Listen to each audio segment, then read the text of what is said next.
Bienvenidos. Estamos cerrando el año con la unidad dedicada a proyectos.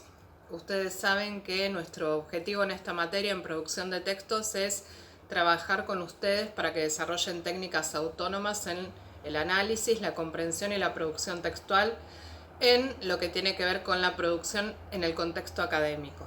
Hasta ahora recorrimos distintos géneros, fuimos desde el debate, el texto de opinión, el resumen, el informe y los trabajos y artículos de divulgación destinados a revistas científicas y a exposiciones en congresos.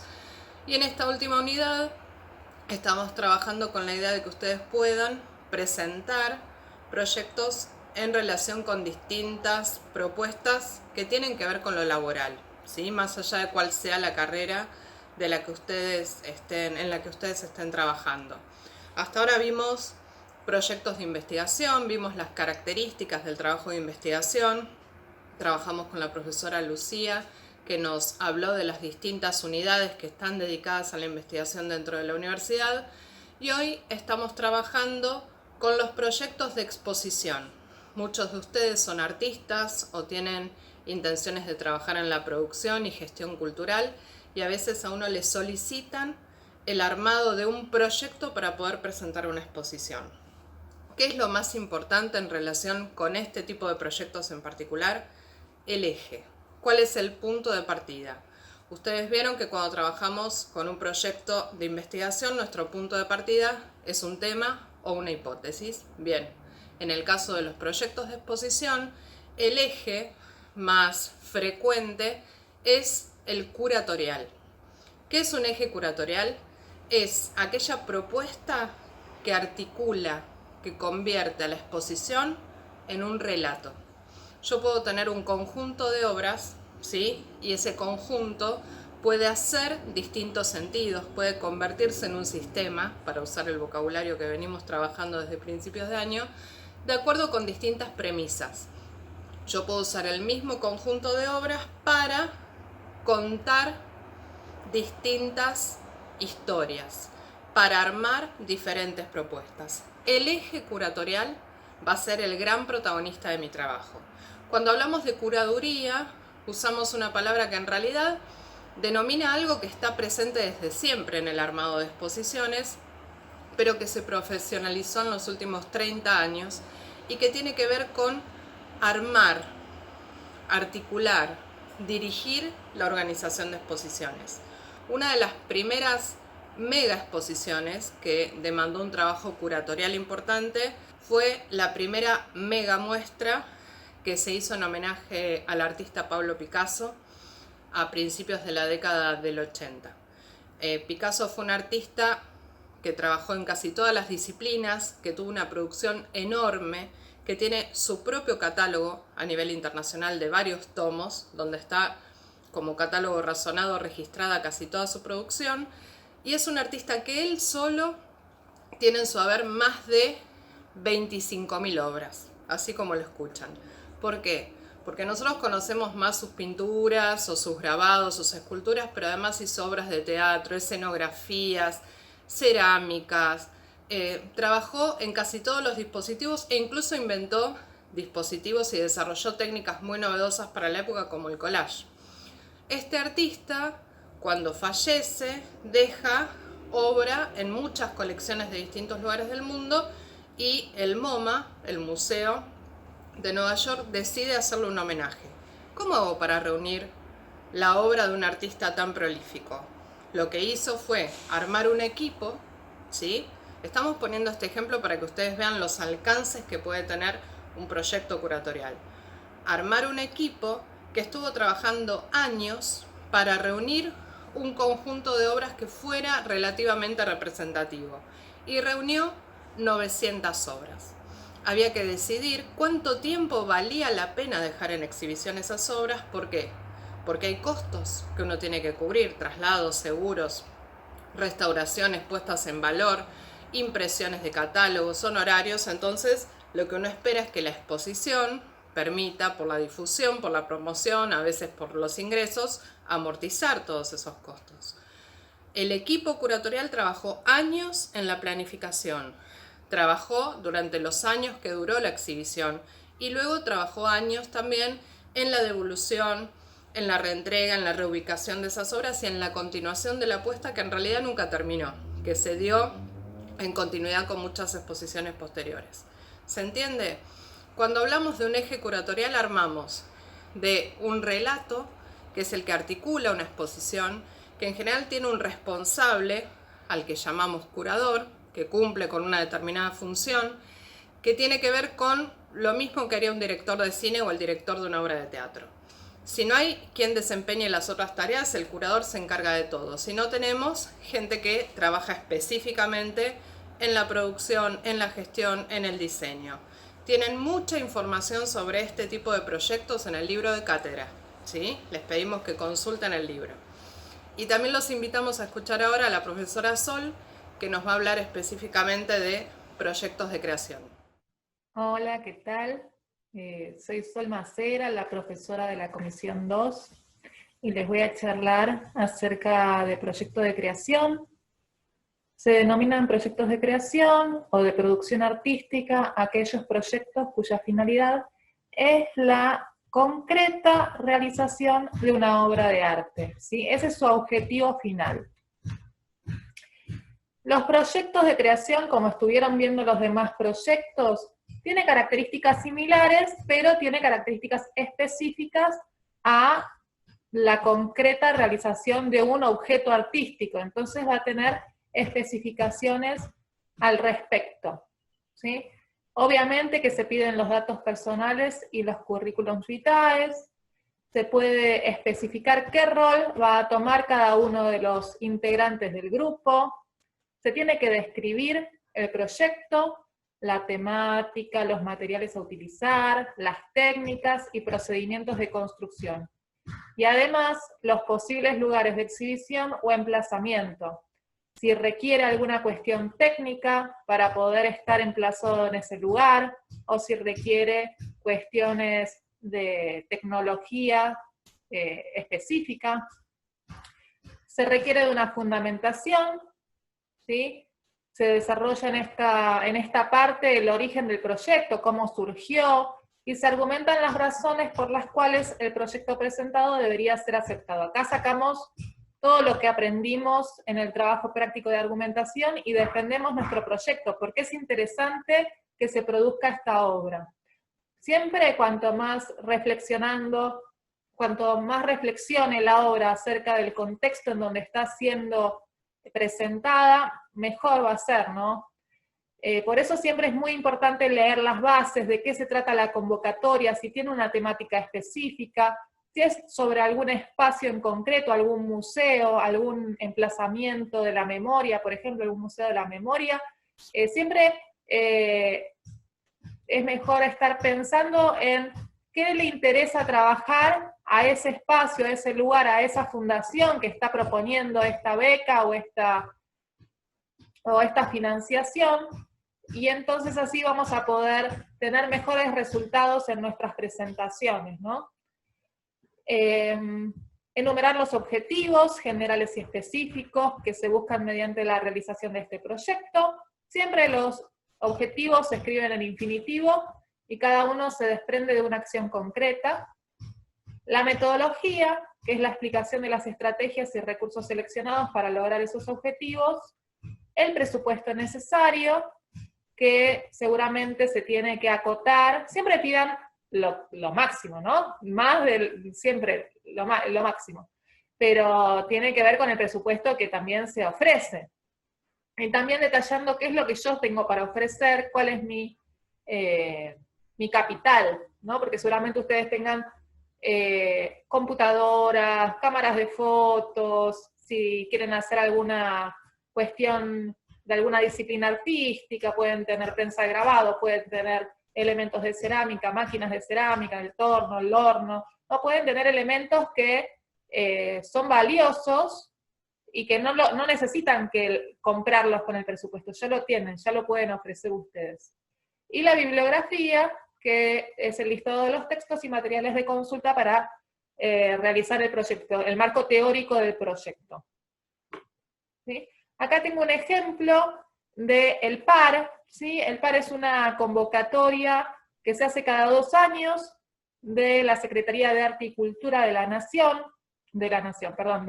Nacional de La Plata, y ofrece un capital para que diferentes productores artísticos de la ciudad puedan realizar sus obras. Está destinado específicamente a toda la comunidad, pero más específicamente a aquellos que estén en los últimos años de la carrera y que estén realizando becas grupales, porque es una beca grupal, ¿sí? Hay becas de creación que son individuales, para que un artista realice su producción, y hay otras becas que son grupales, ¿sí? En este caso es grupal, y les interesa la interdisciplina. Vieron que ahora existen las tesis grupales que proponen que personas de diferentes carreras puedan juntarse y producir una tesis grupal.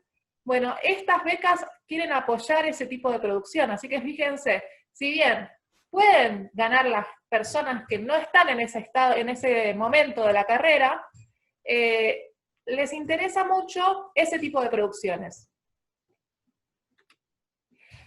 Aparte de este tipo de producción que es de creación de obra, hay 2 tipos específicos de proyectos de creación que tienen características particulares, ¿sí?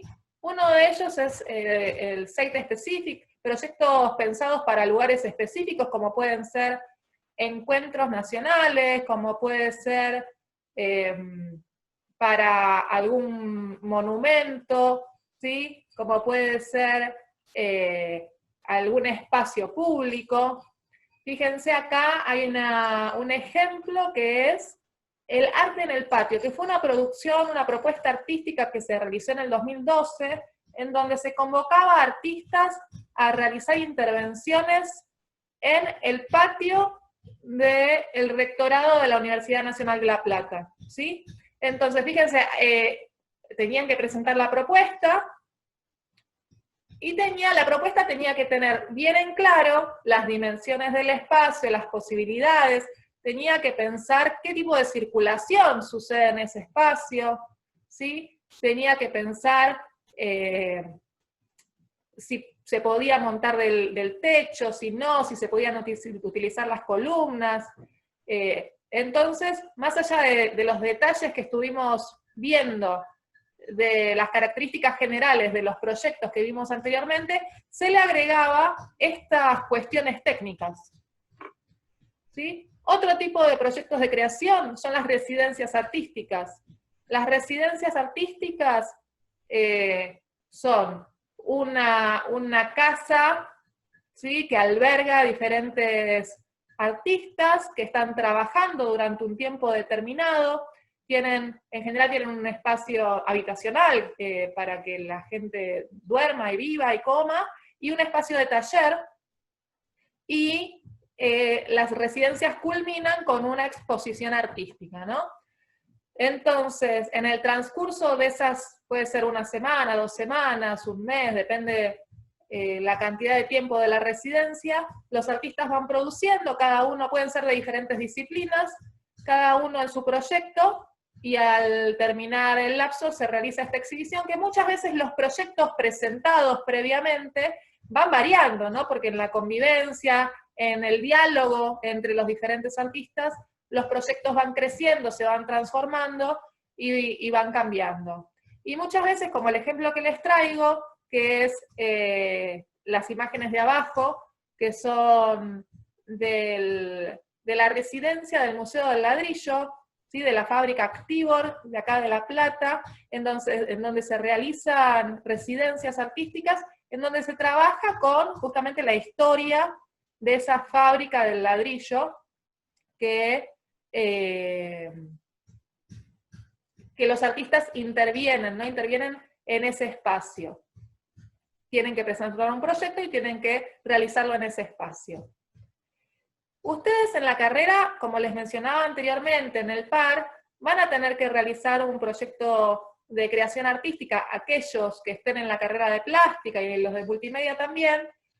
En la tesis, si deciden hacer una tesis investigando en arte, ¿sí?, proponiendo una producción artística que investigue un tema, Bueno, eso es un tipo de proyecto de creación, ¿sí? Porque ustedes, el resultado final va a ser una creación artística, y van a tener que presentar un anteproyecto con las características que estuvimos mencionando, ¿sí? Y yo les voy a compartir ahora una pequeña entrevista que le hicimos al escultor Alejandro Percivati, y nos va a contar un poco de un proyecto de creación que realizó él en un encuentro nacional de escultura, ¿sí? Así que les dejo con la entrevista. Bueno, gracias por la entrevista, Ale. Contanos un poco de este proyecto.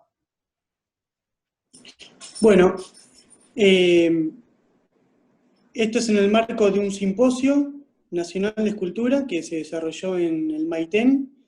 El Maitén es un pueblito que queda en la provincia de Chubut, y fue donde originalmente se instalaron los talleres de la Trochita. La Trochita es un expreso, un ferrocarril que unía la Patagonia desde Ingeniero Jacobacci hasta, ¿cómo se llama? Hasta Esquel. Esto queda de la mitad más bien para abajo.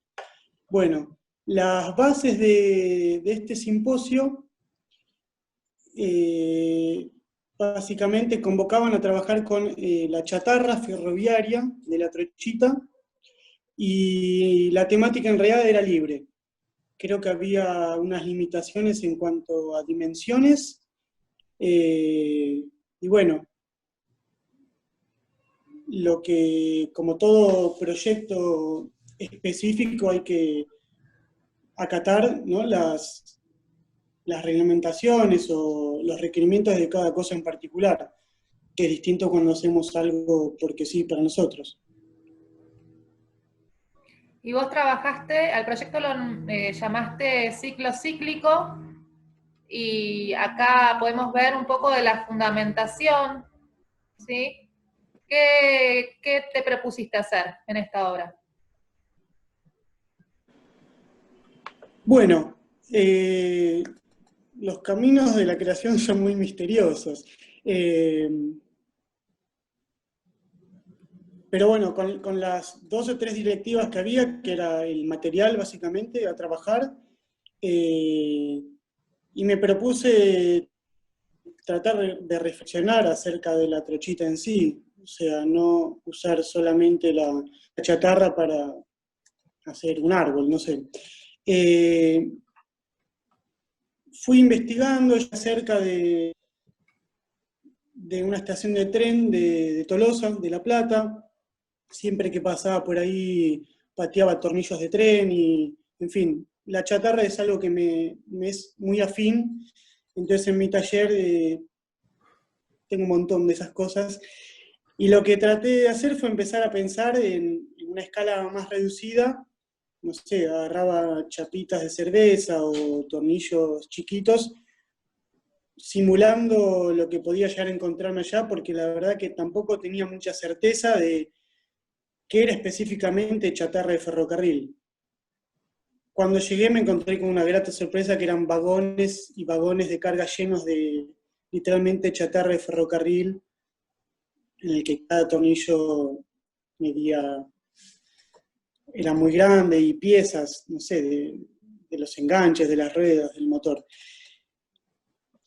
El concepto, lo que traté de trabajar, que un poco se acoplaba a lo que venía trabajando, era una especie de encofrado, ¿no?, como una especie de molde perdido, en el cual generaba como 2 semiesferas, que a la vez, bueno, y las juntaba, y formalmente lo que quise hacer es como si fuera una semilla que está germinando y se está abriendo. ¿Y esto por qué? Yo tomo como el hierro, ¿no?, que es un material que se encuentra en las entrañas de la Tierra. Para la época que fue eso, yo supongo que todo ese hierro viene de Inglaterra, entonces sale de las entrañas de la Tierra, eso va a una acería, toma forma, sube un barco, viene hasta estas latitudes, forma parte de algo más grande, ya sea un vagón, una locomotora, y estuvo funcionando todos los años que funcionó, hasta que por algún motivo esa pieza llega al lugar de chatarra. Entonces lo que traté de hacer es tomar esa pieza, darle una nueva forma en una pieza escultórica, generando una especie de semilla. ¿Por qué digo de semilla? Porque la dejé así, solamente soldada, sin pintar, esperando que algún día la intemperie se lo carcoma y de esa forma vuelva a la tierra. Por eso también el nombre, ciclo cíclico. Y la semilla era como plantar esa idea de que vuelva, de que genere, que circule.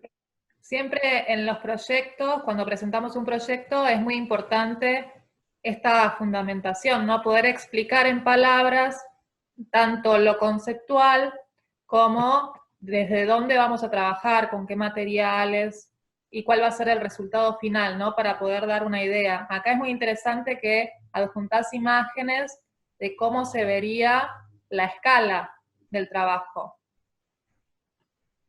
Estos son requisitos. Correcto. Que te pidieron en el proyecto, ¿estaban en las bases o es algo que vos adjuntaste? Porque sí. No, lo de la escala humana no estaba explícitamente. Pasa que al trabajar con la escultura en un lugar público, a mí se me hace como menester verlo en relación con el humano. Lo que tienen los simposios es que suele estar todo muy detallado, ¿no? Desde las partes técnicas, qué materiales, el lugar de trabajo, los elementos de seguridad que uno tiene que tener. En algunos incluso piden un cronograma de trabajo, que vos planifiques, no sé, si el simposio dura 14 días, día por día, qué pensás hacer. Después, obviamente, en la práctica sucede lo que sucede en la vida, pero como cuanto más ajustado está, mejor preparado llega uno a un evento de estas características en las que hay que resolver en un tiempo finito. Y por otro lado está esto que vos decías, el concepto. A mí quizás me cuesta más explicar en palabras eso, pero bueno, de algún modo, no sé si de muchos se entendió, la idea era esa, lo de la semilla. Sí, cuesta a veces un poco bajar en palabras, pero es necesario para poder darle una idea, ¿no? A aquellos que nos van a aceptar en el simposio o en los encuentros de qué se trata lo que vamos a trabajar, que es tan importante como qué material, qué tiempo va a llevar, cuáles son las cuestiones de seguridad. Totalmente, esto pensá que es algo a nivel nacional y no sé, habrán mandado, la verdad que no sé, pero más de 100 personas seguramente. Entonces, cuanto más avanzar, cuanto mejor pueda uno dar cuenta de lo que quiere hacer, yo supongo que mejor tenido en cuenta será por el jurado, ¿no? Y estos son pequeños bocetos de la obra. Bueno, lo que yo estoy viendo ahí es, claro, es el boceto a escala, eso debe tener unos 20 centímetros de altura, donde se ve técnicamente cómo resolví esas esferas. Tomaba clavos torcidos, pequeños tornillos, chapitas, cualquier cosa metálica que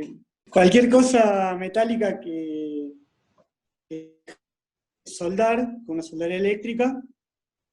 Bueno, y eso en realidad es lo que hace y manda. Y después, yo así como en este quedé, hay cientos en los que mandé y no quedé, y bueno, queda ahí, queda el boceto y el proyecto. Buenísimo, buenísimo. Y acá también se ve un poco cómo es la idea de emplazarlo, ¿no? Con el riel. Sí, ese dibujo que estamos viendo ahí es un detalle técnico de cómo se une la esfera a la base, porque la base también está hecha de durmientes, de Claro. quebracho. Entonces tenían alguna duda, pidieron que ajuste, como esto está en la vía pública, tiene que reunir condiciones mínimas de seguridad. Buenísimo. Bueno, muchísimas gracias por explicarnos este proyecto. súper interesante y esperemos ver más proyectos así en el futuro. De nada, gracias a vos, Sol, un saludo.